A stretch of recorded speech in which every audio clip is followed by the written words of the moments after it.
People with 9-to-5 jobs tell me of their interest in doing OMAD.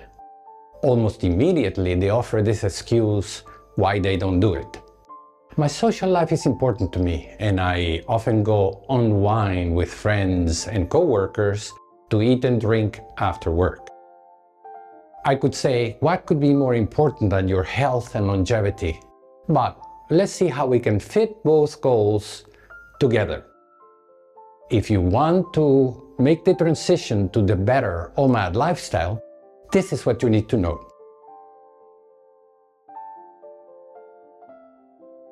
Throughout our lives, priorities change.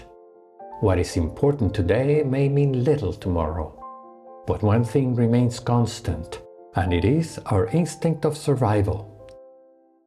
Being healthy and fit goes a long way to achieving longevity.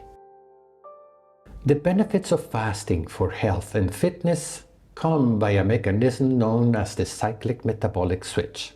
That is, the subject cycles from a satiety period to a fasting period, day after day.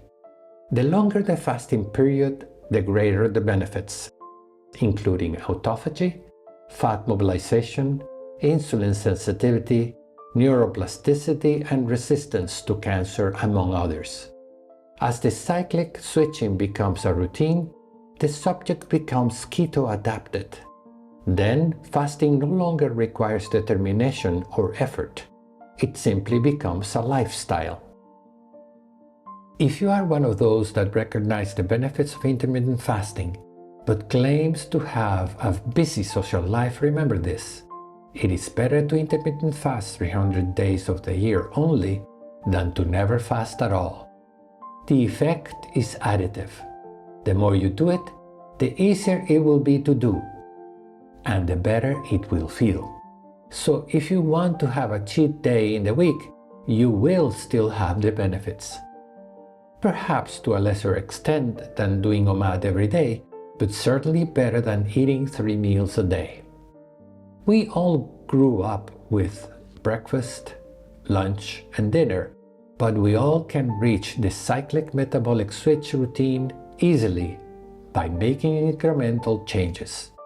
Take a look at my suggestions in my previous video. If you want to have a daily happy hour with alcoholic beverages, you may be beyond the scope of the contents of my videos.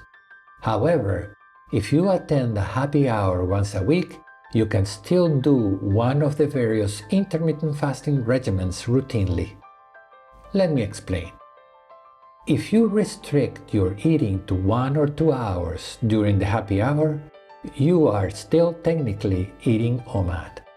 This could be your unique ultimate goal, to become a social OMADer. Although eating early is ideal according to the literature, you can still eat a late OMAD and obtain its benefits, even if it is not ideal. I would bet that as the benefits become more obvious to you, you will be willing to make more dramatic changes in your lifestyle. If you have occasional weekend festivities with large meals, all you need to do as a social OMADer is to fast until the time of the party. I have done this often and it is not hard to do. Consider that your fasting window will be exceptionally long in advance of the party. But that has its benefits too. For example, a longer fasting window will presumably increase your autophagy levels.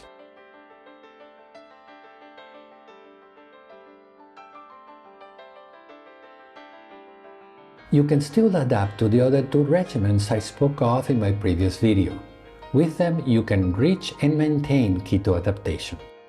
The well-known 16-8 or 18-6 approaches can be easily used by the 9-to-5 workers by skipping breakfast. Then you'd have a late lunch and attend happy hour both within the 6 or 8 hour window. Even if you are a regular OMADer, an occasional 16-8 will keep you keto adapted in the long run.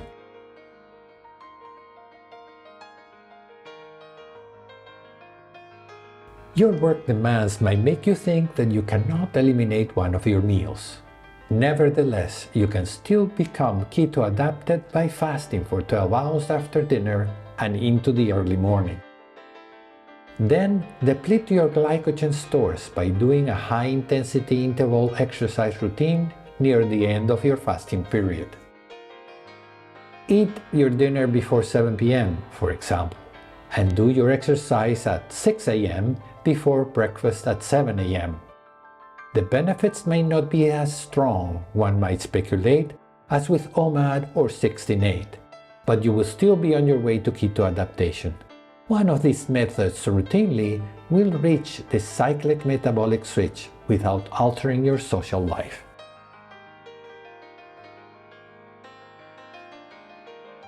In practical terms, the goal should be to cycle consistently between anabolism during the satiety window and catabolism during the fasting and exercise window.